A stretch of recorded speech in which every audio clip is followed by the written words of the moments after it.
By creating a film of this type, it's my personal and virtually undocumentable feeling that this is only going to, again, cause people to say, well, gee, look at that design. I can do better than that. And they're going to try. And that's what we don't want.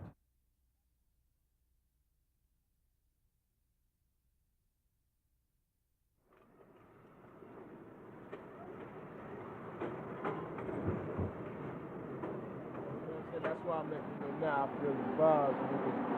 I know how this shit is with the program, but it don't pest me, you know what I'm saying? Because this shit is all over with through me, you know, and I don't want it to seem like in the show like I still do it or none of that. It's just that I was one of the older brothers from way back, maybe years ago, and just knew what was up with it, you know, so that way I would keep my reparacy or discrepancy process real righteously right, you know.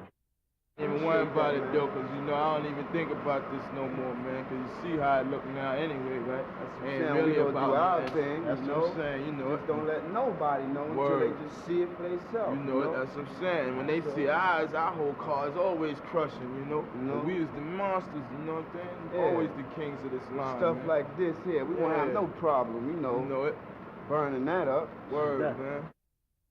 They always came to me with paint, whatever, and say, yo, Case, man, hook me up this and that, hook me up with style. I did it. I gave him style. I had so much style from having so much spark of charisma, you know, wisdom and knowledge plus understanding behind it, you know. You know, they came to me for style-wise, and I didn't mind generating my generosity, you know, so I did it. You know, I felt as though if I did this, it's like doing a good thing and favoritism to myself as far as good luck-wise or whatever, you know. So I done it. See how I'm always doing my computers, right? Like connectors. Then you see how I got the smoothness camouflage, like you see how A look like camouflage, real neat and dipping through there with the S and things. You know, that shows you the odd and even, like yeah. There you go, the Fonz. Look at the Fonz. Word. There you go. The Fonz. Look at that nigga. That nigga loves the And you movie. know it's us, the Cold Crush. You said something right there. That's right. That's the main thing. Breaking too. Yeah, B-boy. Yeah, B-boy and all that. Yeah, come out like from, you know, from the streets, you know, people hanging out, they ain't got nothing to do. So I remember like before that hip hop stuff started out, you know, niggas banging on the mailbox, you know, like Hard Hands Barretto, you know Hard Hands Barretto? He's a Latin star now. He started out in the ghetto too, playing on garbage can stuff. Well, we used to bang on the mailbox, boom, bang, bang, you know, and start rhyming, and that's how Flash and all these niggas, you know, they come out to the park with a little DJ set, and now they on the radio and stuff like that, you know what I'm saying? And that's what, you know, us graffiti artists now, we trying to get up there, you know? Still, we ain't getting nowhere, you know, but we getting a little recognition now, you know what I'm saying? You know it, cause we stopped writing, that's why, and it's like, we know our potential. We done got fame, you know, kicked the game and all type things, you know, it wasn't no thing, we just did it and got it over with, you know? That's all it was to it. Now we be about women, cash money and all type things, you know, and that's what we... Oh, styles, I write the way I write. You know, I got my own style. That's all. Where'd you get it? I made it up. But it looks something like other graffiti styles. No, it looks like my style. I know it looks like your style. Hold on, cut. Attorney? Yeah. Go. John, where did you get your style? I developed it, you know. I didn't get it from nobody. But didn't you look at other graffiti? Yeah, but just to read it, not to copy their style. And these ridiculous fights that they have about somebody crossing them out, which is absolutely ridiculous. Yeah, if you mess with us, yeah, of course. Nobody walks around with machine guns in their pockets. If you mess with us, just like regular people, you know, we're gonna defend ourselves, you know. And if you mess with us real, we know we're gonna come looking for you and we're gonna get you too. We'll get you. So I film this fist fight that we're getting ready to have. Is that what it is?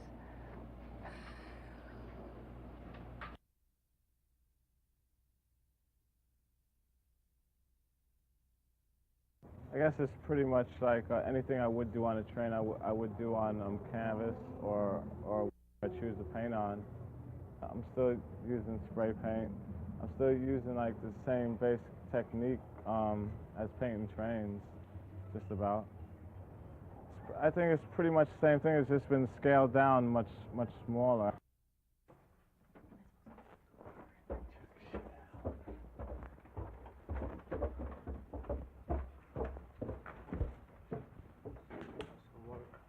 That is.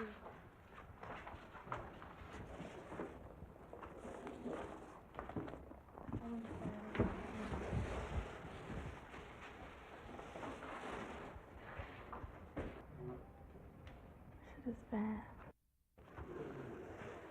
And this one's called Sands of York. It's so letter B. There's a painting under this that I went over that I did in 1980. I didn't actually like it. It was called I Love New York. But I decided to paint this over it. I like it much better now. I could scale down letters like pretty easy. You know, I did pieces probably almost this size on a train with Aaron. We're really doing like some real like small pieces. Like they look like they were like chiseled into the subways because the way they had the 3Ds going down, actually like way below the window. I have really no problem in scaling them down to canvas. Compared to like a piece on a train, this is like it's like a miniature dude. Okay, go ahead. And this one, me and a fellow named Ramel Z did. This one is the armored letter E, and he sort of has his own beliefs about that, and why he arms letters. What, to arm a letter? Yeah. Just so it could defend itself, actually, because he says the Christians put a Catholic symbol on the letter, and the only way to destroy a symbol is with a symbol. So in order to destroy a symbol, you have to arm a symbol, and he thinks by arming letters, this Christian symbol would be destroyed. I hate getting into Ramelzi's religion and shit. It's like too deep for me and shit. Ramelzi would smack me for even saying something like that, I think. This is an arrow, which is actually fires, and this is like some type of like maybe machine gun you would have that actually shoots rays. And this thing is also like a machine gun. And this piece right here, this is like this like gauge or hinge, and this thing is supposed to actually do a full 360, so it could even like defend itself from behind or the side, or that whatever. If it was actual, you know, if it was real, this would be a weapon. This would be a tank, actually, as he would put it. And this particular letter would be able to defend itself from like writing graffiti on trains and like trying to take an art class, you know. It's like, well, I just couldn't do it, you know. I couldn't see myself doing it. So I never really took an art class. But then, okay, see, like, then there's like a graffiti, it's not really lore, but it's like if a dude's like using your style, you definitely know it. And like everyone else knows it, you know. But in art class, it seems like that's accepted or something, you know, to like use other people's ideas. I mean, mostly all the writers who write now have been busted once already, or twice, or what have you, you know. As before, like in old writers, like if you got busted, you just quit, you know. You didn't want to be out there like getting busted, you know. That was like, I mean, that was like. I mean, you didn't know the yard, or you just didn't know what you were doing or something, you know, if you got busted. And that's how, like, old writers look at it, actually.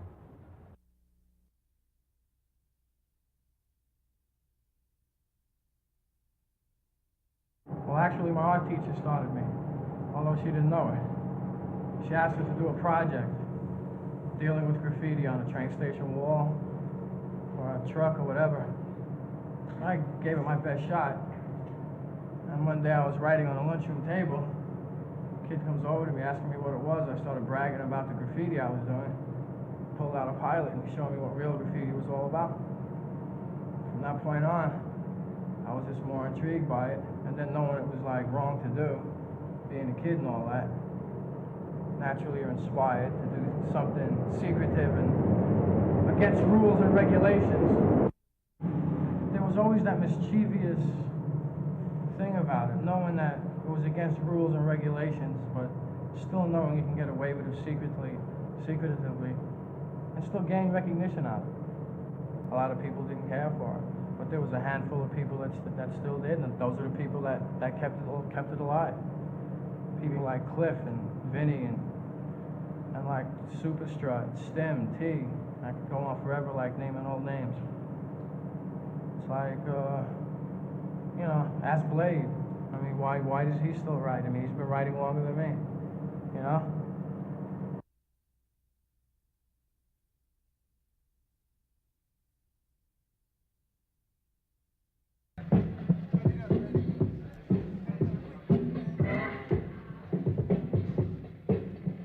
Bronx. It started like from around 183rd Street in Creston. Then like, you know, it was like there for around 2 years, 3 years, right? So like then they stopped breaking, right? So the prayers of everybody, right? His name is Jimmy D. He told me to make a division in Manhattan. So then I made one over here. And like most of the people stopped from the Bronx already, but some of them are trying to come back now, you know, because they hear that people are making money doing it.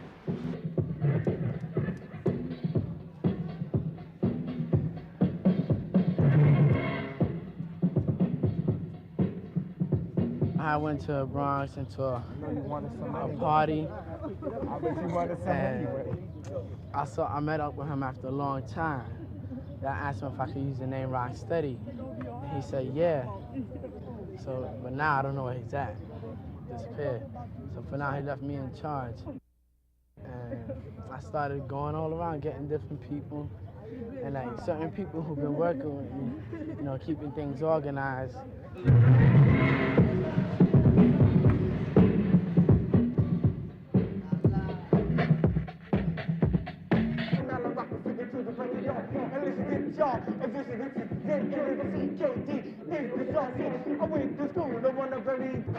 Master float master, they call him Master Float. And he taught me how to float, taught me pop lock it, how to pop, move, roll watching. I just learned it about 2 weeks ago. I'm getting good about a minute. Where did it come from originally? California. Like LA. Is that part of breaking? Nah, it's called electrical boogie. It's like the robot, and it's pop locking. You do a move and you like hold it, and you like move back, and then you start floating, and you come back, you know, you stop, do a lean or something, and you just float and stop, and when you pop, you lock it, you hold it there. And then, I learned from him, and we had another guy in our crew that used to do it, but he's no longer with us, so I just learned from him. And once you get to know, it's easy. This guy's called Mr. Freeze. He's from Paris.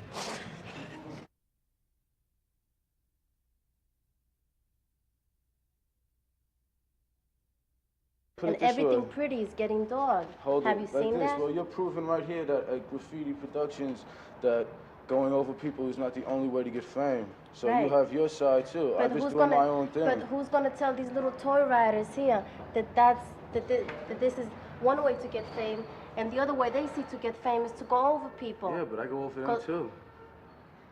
So what do you plan to do in the future? You're gonna keep just Well, like put it going this over the way. people that you've been going I over, or think you're gonna tonight- make peace with some people? Well, I don't know. People start with me, or they start with my crew. I start going over everything they have. That's it. I'm not like people. You go over one of mine, I go over one of yours. You go over one of mine, I go over everything you're gonna do, ever. Anywhere I can find it, anywhere. And when I catch you, I just beat the shit out of you. That's it. We always outran the cops and scaled them fences, but we can't outrun each other. We can't play with each other's heads anymore. We'll be the end of our own graffiti. At one time, we had information that these kids, about 4 or 5 kids, were going to go to a layup area and do some painting. So we went there, and it was nighttime, it's dark, there's no moon out, in dead of winter, and we're waiting and waiting, and finally we hear a little noise coming up through the bushes, and here come the kids. There are about 20 kids there. If you can visualize it, we're stuck inside the train, the doors are closed, the kids are on the outside, and they're painting away. And the fumes from the aerosol cans are coming up, seeping under the door, getting into our nostrils. We're getting dizzy, we're ready to pass out, and we're saying to ourselves, we better do something now, or else it's going to be too late. We'll have to go to the hospital. So we opened the doors, jumped down, we grabbed about 2 or 3 kids, and we let it be known to them at the time that we want the rest of the people to give us a call. And we gave them our number. The next day, the phone was constantly ringing off the hook, just waiting to just about surrender. I know where you live at, so I'm going to pick you up sooner or later. You might as well just give yourself up. And they're really well known for that. What gives you away is ink in your hands, if you're doing inside, right? So usually, like, you would try to, like, we try to talk it out. Nah, man, like, I dropped something in the track, and I went down there to get it and all that, and you're trying to keep your hands in your pocket like this, and I show your hands.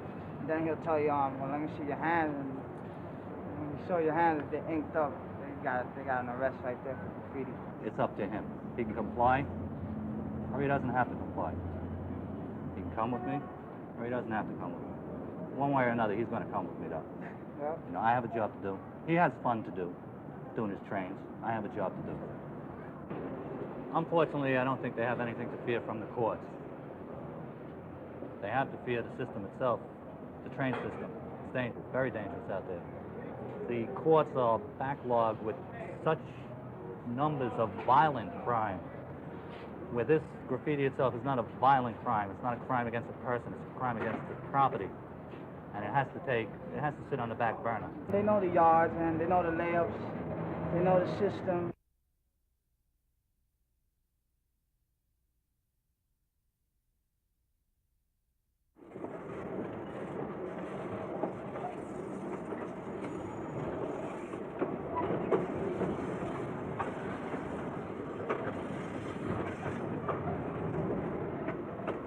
Usually I do my pieces in between the lanes, if anything.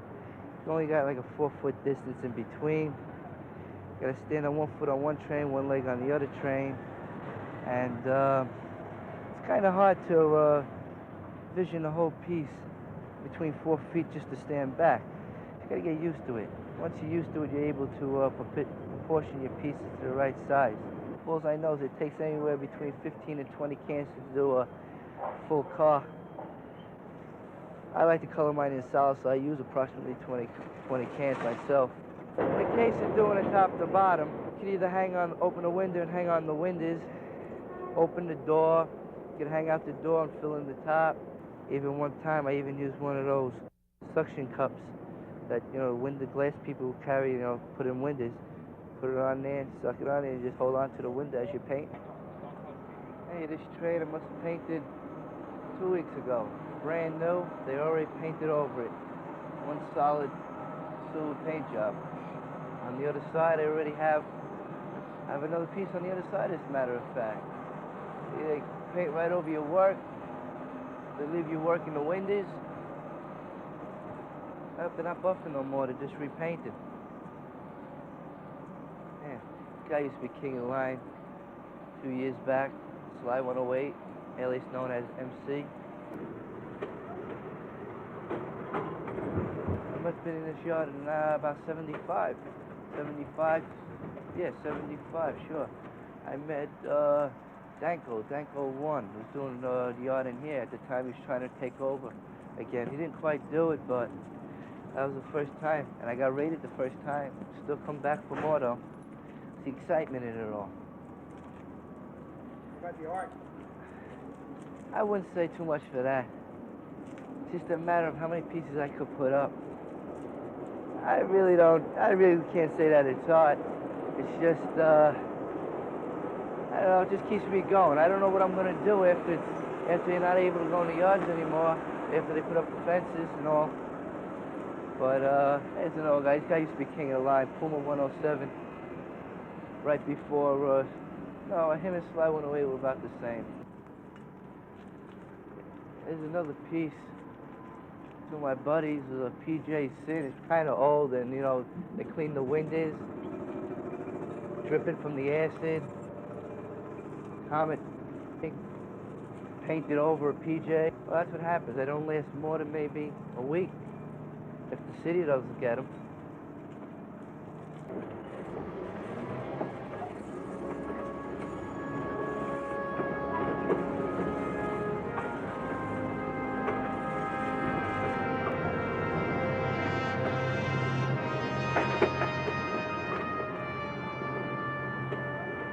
It would be so cool, like if you could just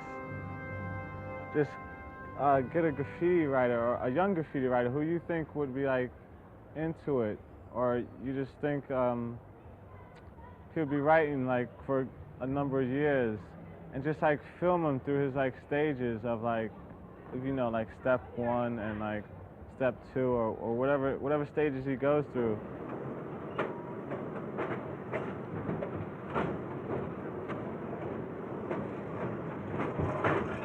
Just him on the way to the yard that night, you know, I mean, and then like him looking for that first piece or whatever.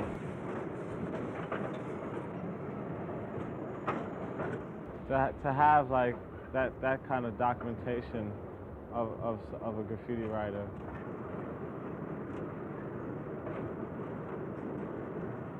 That would be like a real good film, actually. Well, it starts in darkness.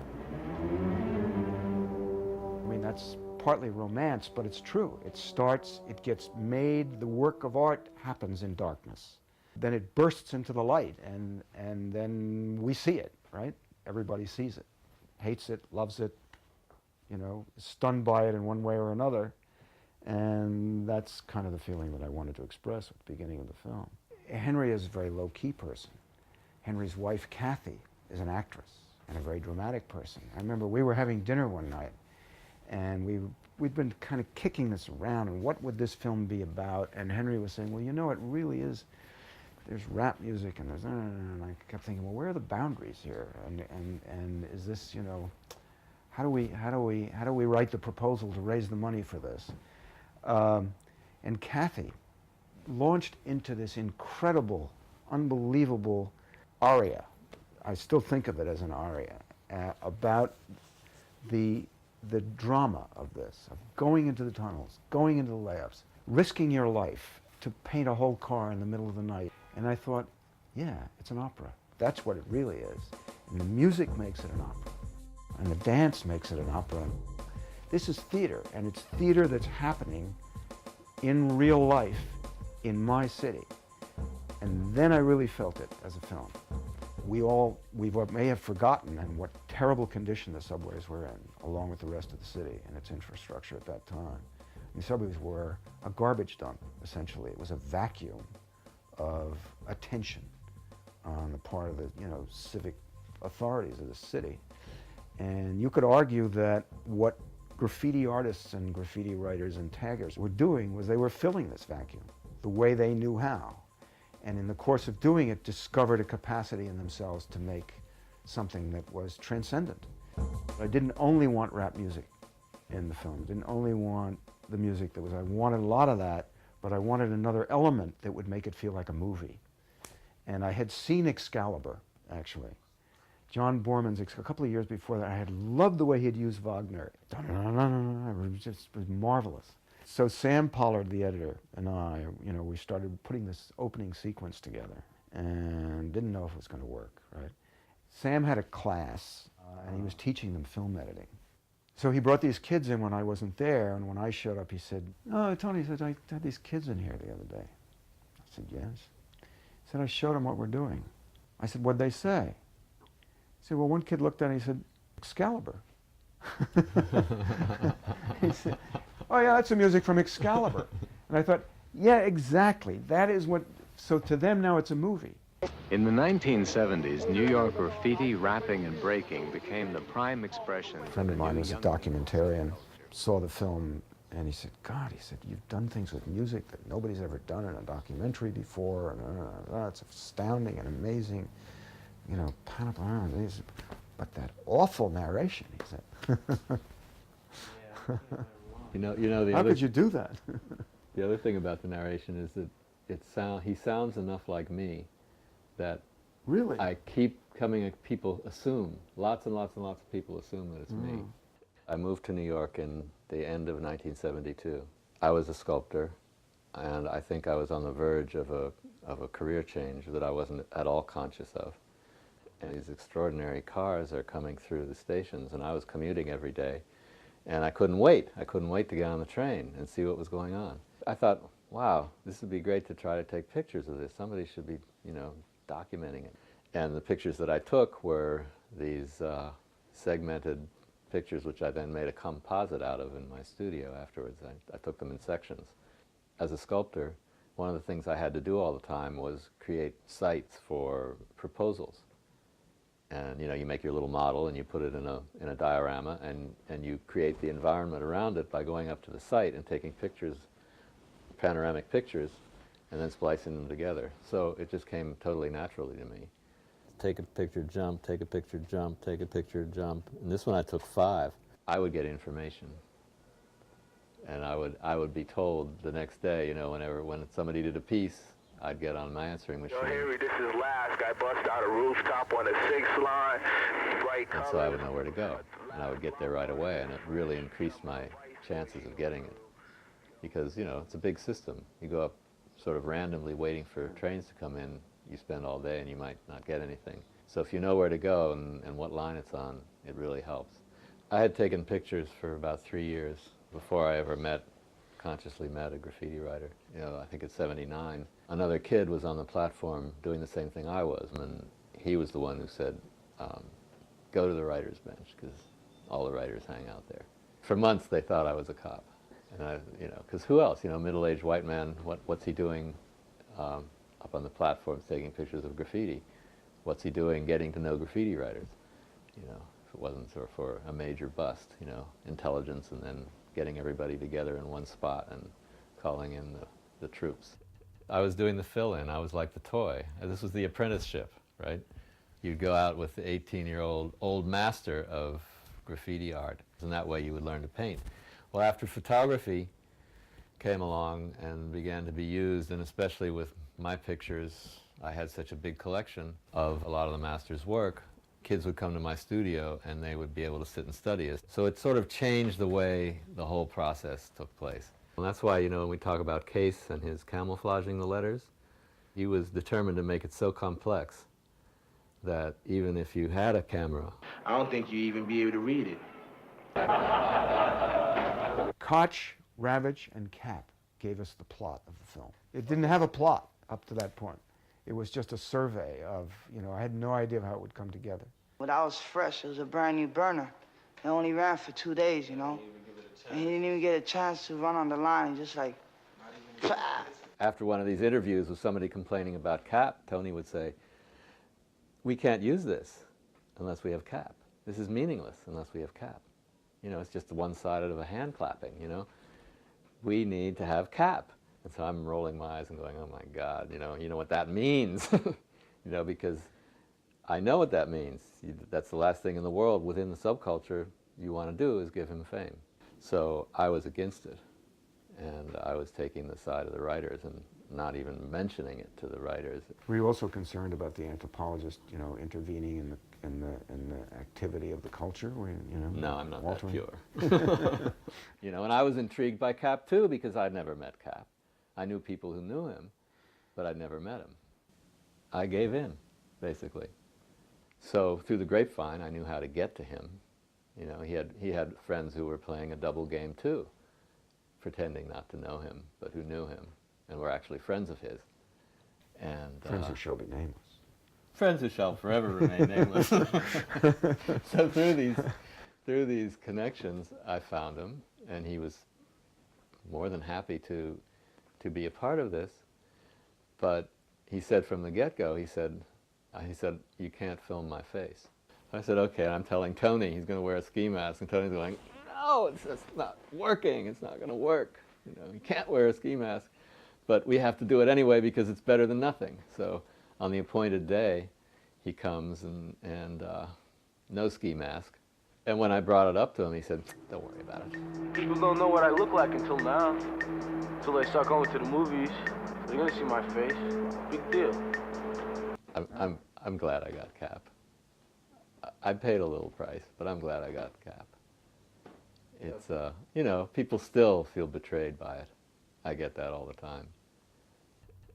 We knew that it was an amazing phenomenon, and we knew that the film that we were making was showing the world something, you know, that the world generally wasn't aware of, and that this would have some kind of impact.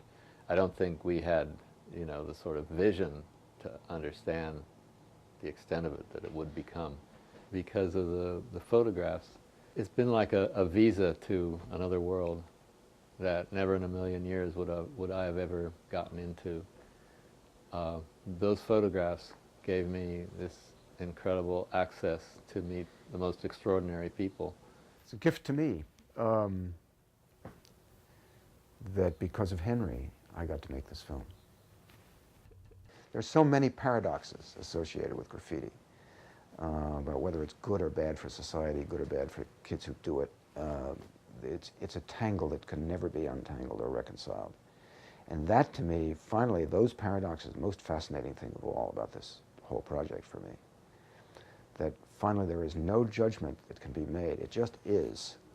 And you can, the isness of it is, it's poetry and it's beauty. Star Wars had a very strong concept. There was a little question about how fair it was going to be. Did you want to present both sides of the issue? I always remember very distinctly Case. And I remember the material of Case walking into the projects, you know, and yelling out to the people, and then the camera pans up, and then we're inside looking at him as he's creating one of his masterworks and stuff.